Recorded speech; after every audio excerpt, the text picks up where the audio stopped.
dvēsele.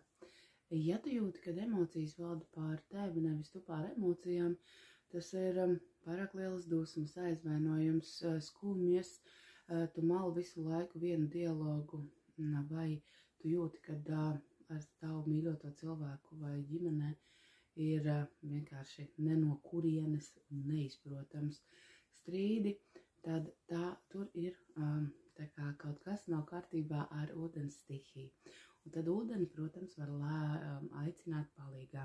Un viens no veidiem ir vakarā, pirms gulētiešanas, paņemt glāzi ar ūdeni un virs ūdens vienkārši izstāstīt šajā glāzē pilnīgi visu to, kas ir sakrājies.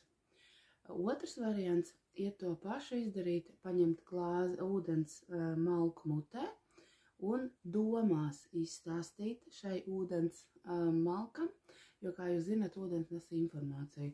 Un tad mēs vienkārši paņemam mutē ūdeni.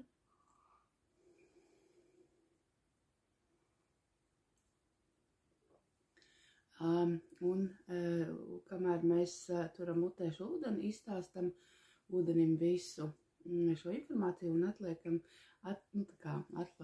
viņu atpakaļ un noliekam ļoti tuvu pie gultas, lai šī glāze visu nakti stāv blakus.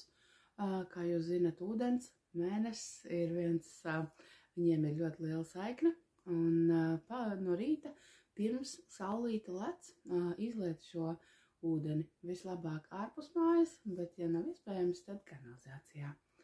Esiet laimīgi!